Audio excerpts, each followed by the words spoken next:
From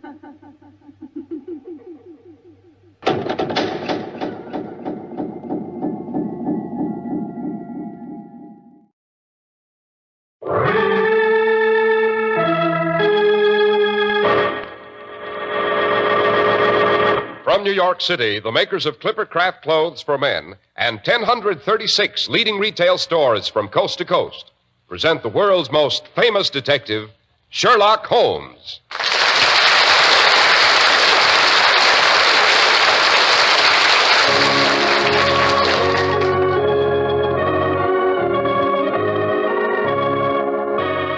This week's story, The Adventure of the Veiled Lodger. Well, here we are again, about to enter Dr. Watson's familiar study. But, wait, what's this? Boxes and suitcases and trunks. Fishing rods and nets and reels piled up in the hallway. Oh, don't let it upset you, Mr. Harris. It simply means Mrs. Watson and I are about to start off on our summer vacation. Personally, I'd just as soon stay comfortably at home. But you know how women are. Have to have an excuse to buy a lot of new summer clothes, and then you have to go off somewhere to show them off. Oh, yes. Seems to me I've heard you'd bought quite a few new Clippercraft suits and sport jackets yourself, Dr. Watson. Well, you wouldn't want me to embarrass the little woman, would you? Oh, good grief, no. And there's one way of making sure the women of the family will be proud of you. Of course, buy Clippercraft. All right, you are, Dr. Watson. And now, before you begin the story you promised us, The Adventure of the Veiled Lodger... Which has to do with a very horrible murder that interrupted a fishing trip Holmes and I were enjoying. It was brought to our attention by little Jojo, the clown who traveled with Rhonda's circus. It seems that Sahara King, the lion, had got loose. Hey, hold on a minute, Dr. Watson. Before we meet these clowns and lions and circus murders, suppose I say a few words on behalf of the generous gentlemen who have footed the bill for this long and delightful series of Sherlock Holmes reminiscences. That is a motion I second with pleasure, Mr. Harris. Very well, then, Doctor. You can buy clothes for almost any price you wish to pay, but it's hard to believe you can buy such really magnificent suits for only $40 to $47.50. Tropicals for only $33.75 to $40, and sport jackets for only $26.50. We're speaking of Clippercraft clothes, of course. The only way you can prove this to yourself is by seeing Clippercraft for yourself and by comparing them with suits selling for many dollars more. Clippercraft clothes are made according to a plan that makes these out-of-this-world values possible. In the Clippercraft plan, 1,036 of the nation's finest independent stores from coast to coast, stores you can trust, voluntarily concentrate their buying power to provide steady year-round operation, reduce manufacturing and distribution costs. Despite rising manufacturing costs, you make a real saving. See your Clippercraft dealer tomorrow. Compare Clippercraft with clothes selling for many dollars more.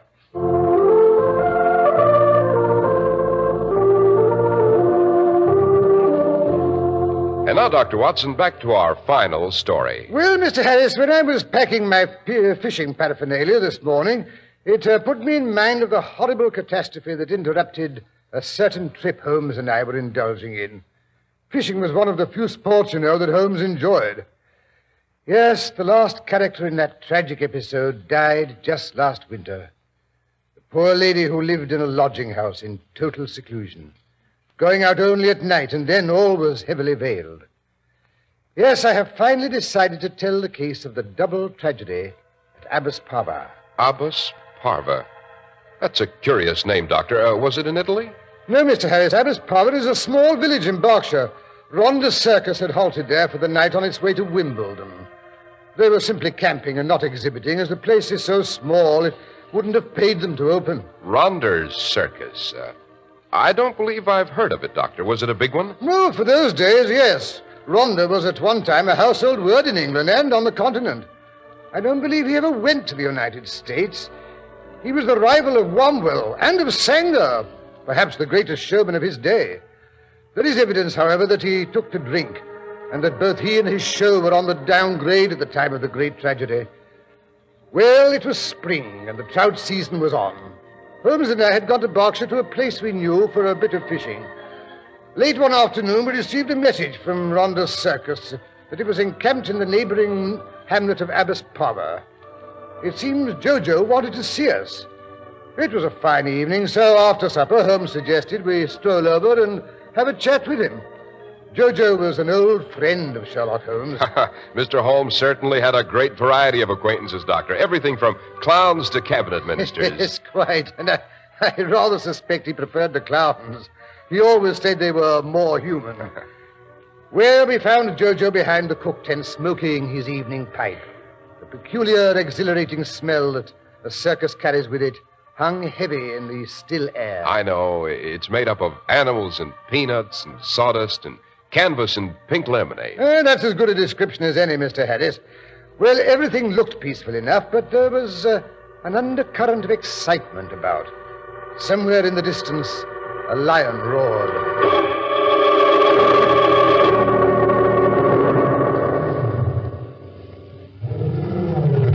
What's wrong with that lion, Jojo? He sounds uneasy.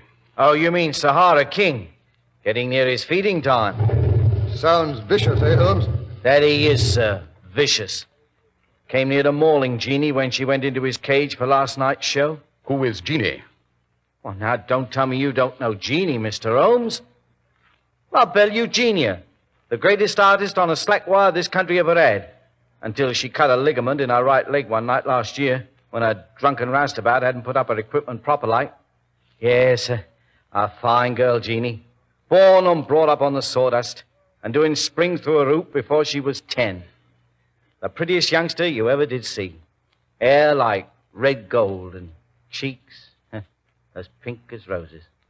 Well, she's only 28 now, and an handsome woman still, but she's seen a bit of life, Mr. Holmes, and it's left its mark, I guess. Oh, what happened?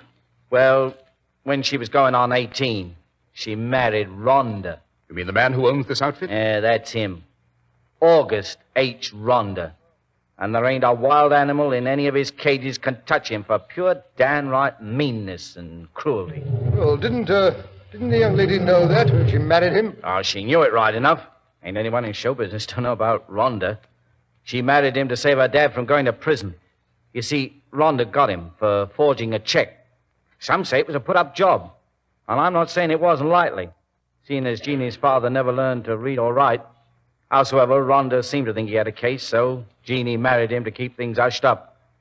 Yes, sir, that check was for £100, but I guess Jeannie has had £1 million worth of suffering since then. Rhonda kept getting worse and worse. First it was drink, then women. And then he took to beating her up. The unmitigated blackguard. Yes.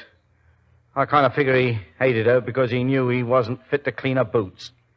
Always figuring out new ways to torture her. And when she fell and cut her leg and couldn't walk the wire anymore, he said she had to do something to earn a living. He put her in the cages, doing an act with the big cats. You mean the lions and tigers? Yes, Mr. Holmes. Well, Jeannie's always been afraid of them ever since she was a baby. Couldn't even stand the sight of a common, ordinary house cat. Some folks are like that, Mr. Holmes. Yes, it's a not uncommon phobia. Yes, sir. And so when Rhonda made Jeannie work with the big cats, it was pure torture to her. And maybe he didn't know that. Yes, sir. He even makes her feed them.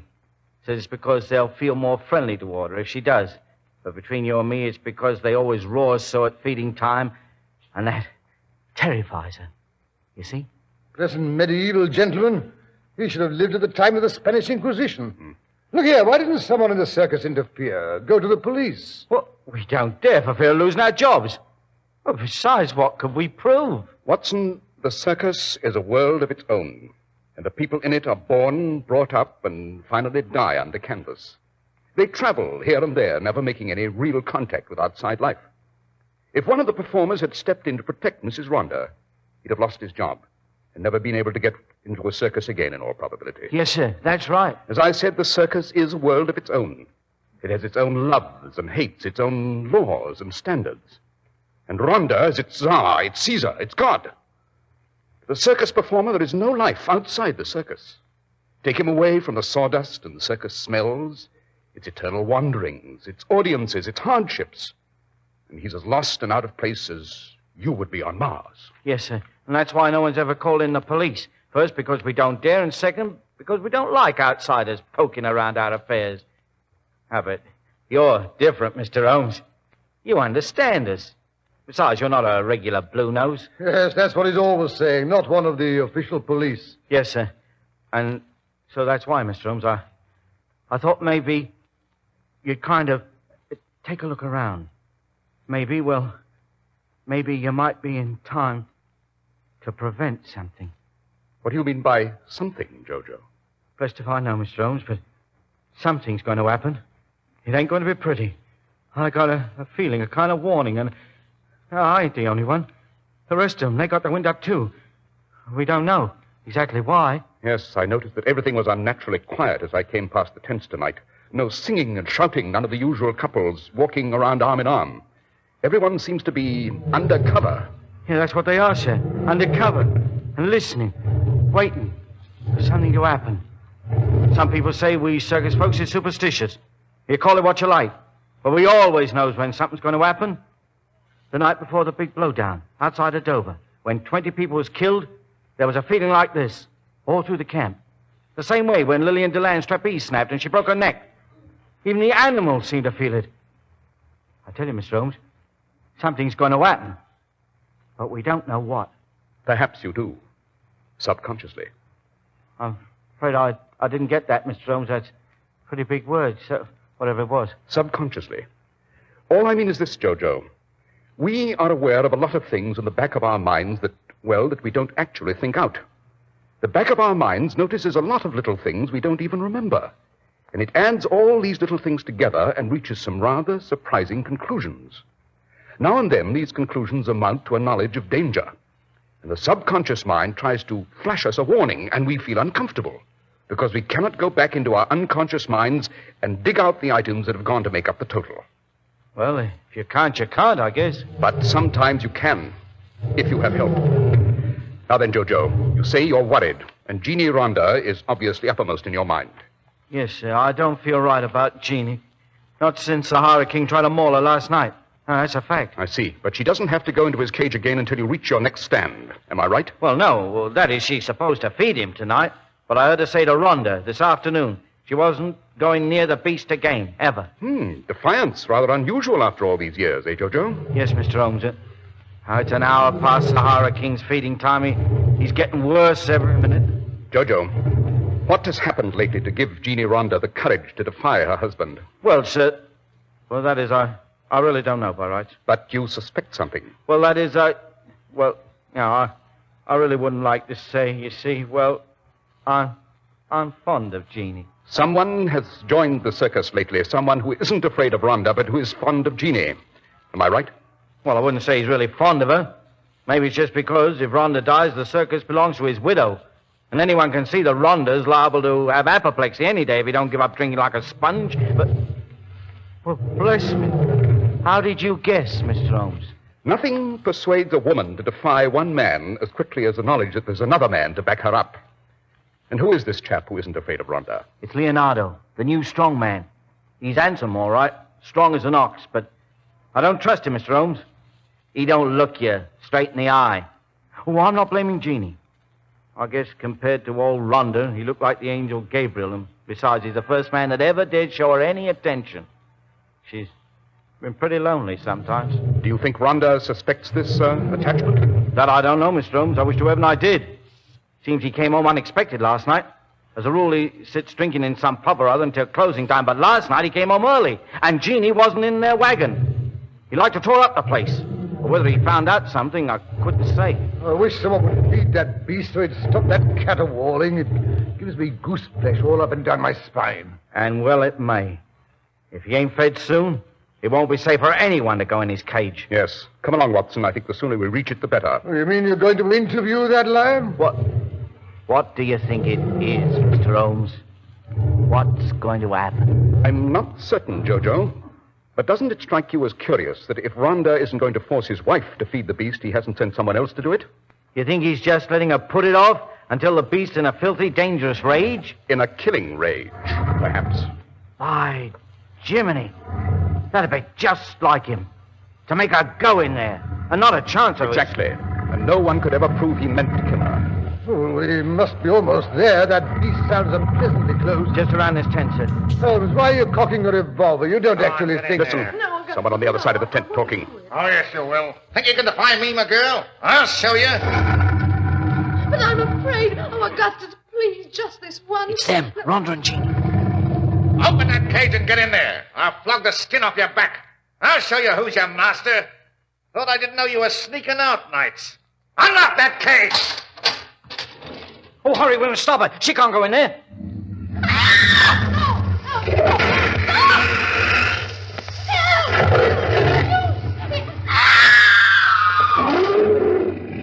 Help! Help! Sahara's loose! Help! Help! There they are. Sahara's out of the cage. Got her down. In her face. Stand back, Watson. I'm going to shoot. You got him! You got him! Jeannie. Jeannie. Are you hurt? Her face. Oh, it's torn to pieces. She's covered with blood. Oh, Jeannie. Easy there, Jeannie. Jojo. Easy. Watson, is she dying? No, I think we can save her, but she'll be horribly disfigured. And this man over here, I take it this is Rhonda. Yes, Mr. Holmes. Sahara must have got him, too. He's gone, I'm afraid. Back of the skull completely crushed. Good Lord, that animal must have had a paw like a sledgehammer. Look how the claws tore the scalp. I wonder. Well, I must say I don't see anything to wonder about, Holmes. The lion escaped from the cage and went for both of them. Yes, but why not the other man as well? What other man? The one who screamed and ran away. Oh, coward. He could have saved me. Coward.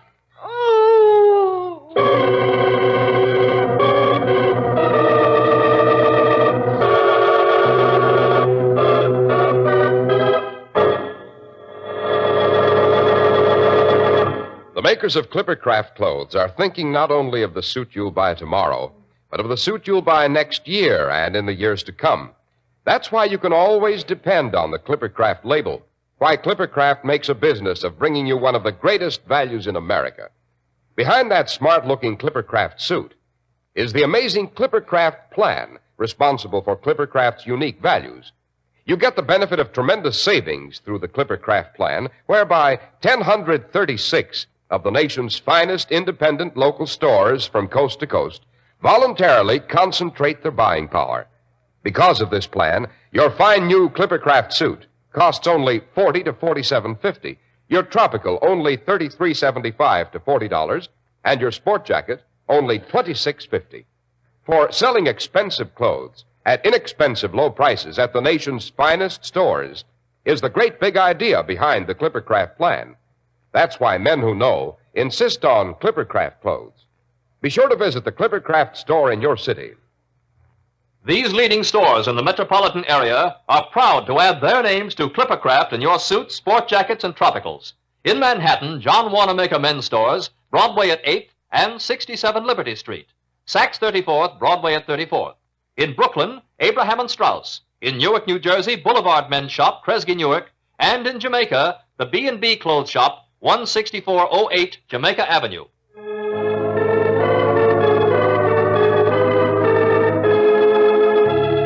And now back to Sherlock Holmes and Dr. Watson. We find Holmes smoking his pipe deep in contemplation as he waits for Dr. Watson to finish caring for Mrs. Rhonda. The night is black and breathless. Even the animals are hushed. A heavy-footed figure approaches. Well, Watson?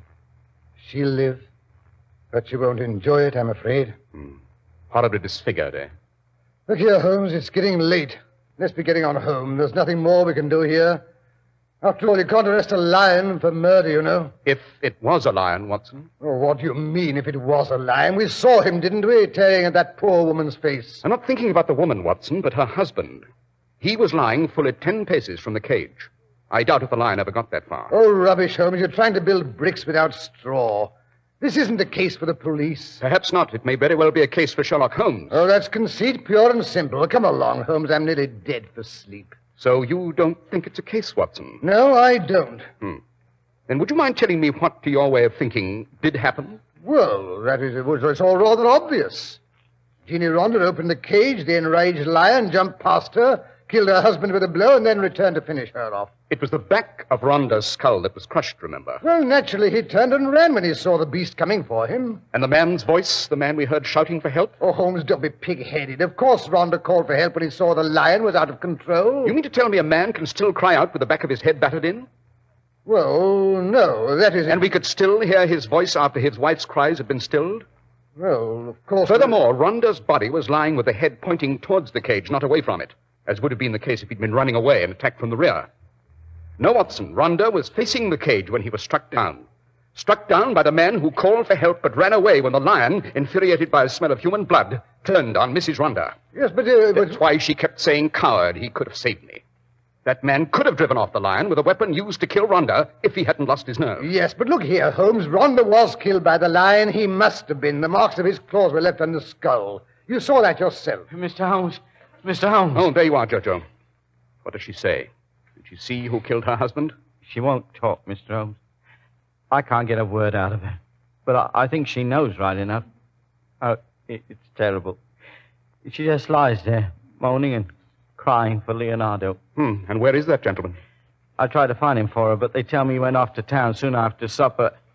What? Yeah, there he is now. Coming up the road from Abbess Parva. Yeah, I must run and tell him what's happened. Jeannie wants to see him. He's the only one who can comfort her. Oh, that should be an interesting interview, Watson. Suppose he wandered over to Mrs. Rhonda's wagon. I believe it has a convenient window. You mean you're going to eavesdrop? That is my intention. Holmes, have you no moral scruples? None whatever, my dear Watson. None whatever.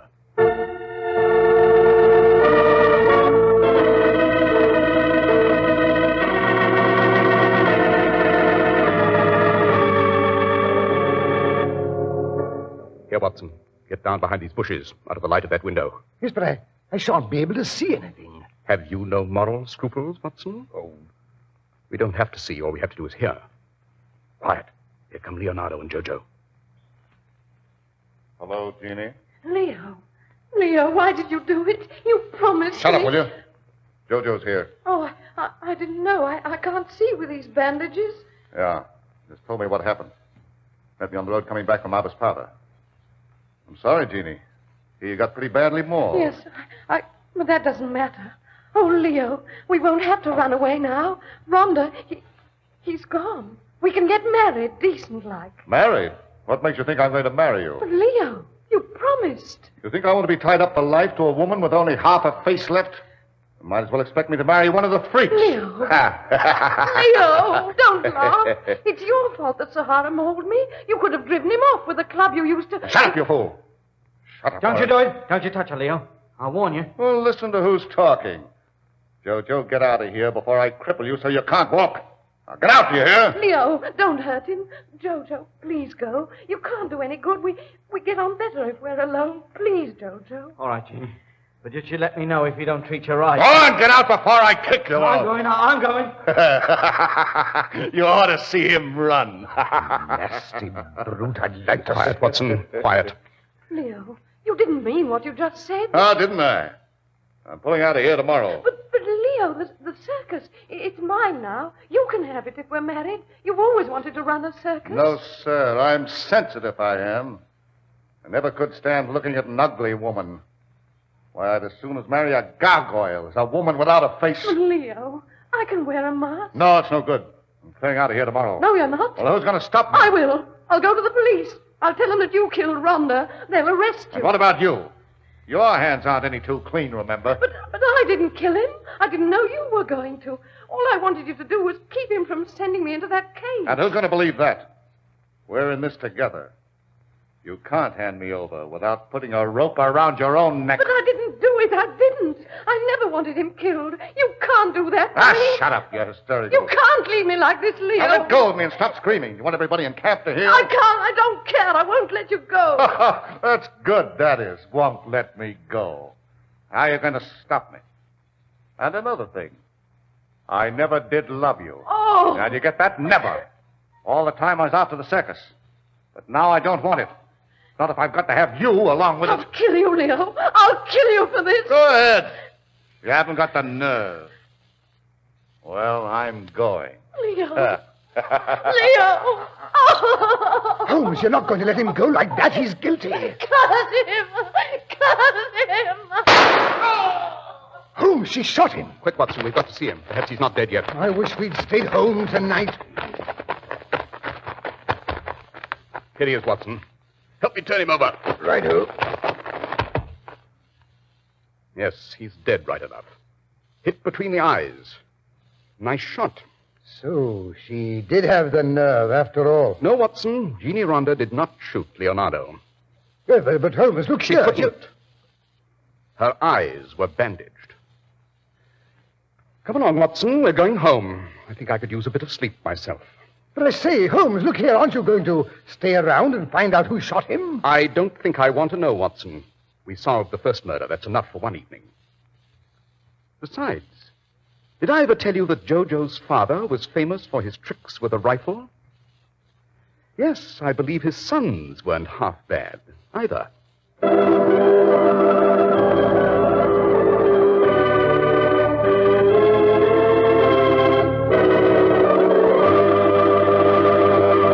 But, Dr. Watson, didn't the police ever discover who killed Leonardo? No, Mr. Harris, they didn't. His body was discovered on the road to Abbas Parva. I dare say some of the circus people suspected the culprit, but circus people are notoriously close-mouthed. Well, Doctor, there's one more point I don't quite understand.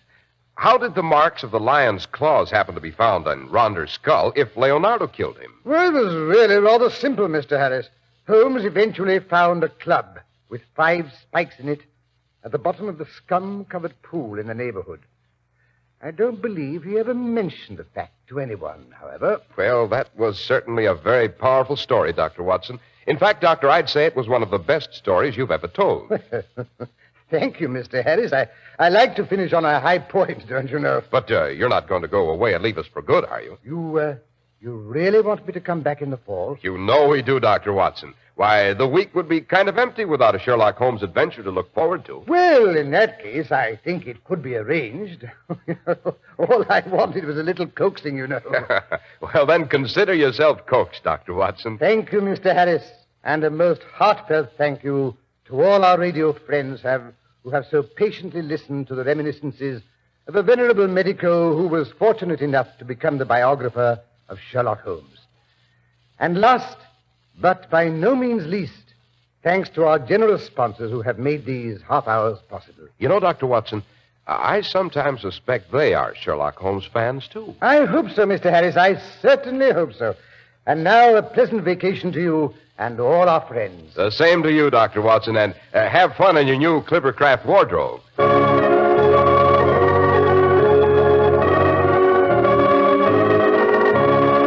The makers of Clippercraft clothes and 1,036 leading stores from coast to coast have brought you another in the new series of broadcasts featuring the world's most famous detective, Sherlock Holmes. Our stories are based upon the character Sherlock Holmes, created by Sir Arthur Conan Doyle. Sherlock Holmes is played by John Stanley, Dr. Watson by Alfred Shirley, and the dramatizations are by Edith Meiser. Sherlock Holmes is produced and directed by Basil Lochran, with special music by Albert Berman.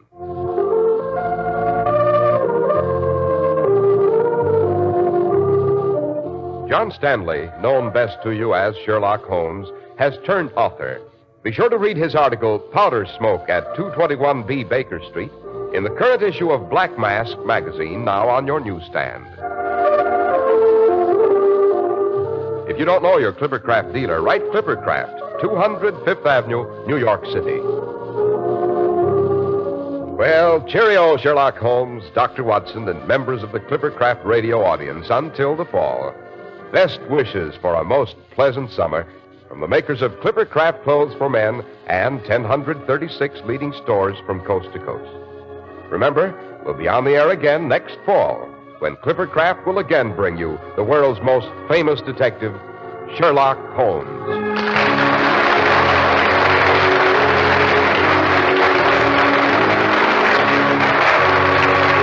This is Cy Harris speaking for Clippercraft Clothes. This is the Mutual Broadcasting System. Following station identification, you'll hear Melvin Elliott reporting the latest headline news.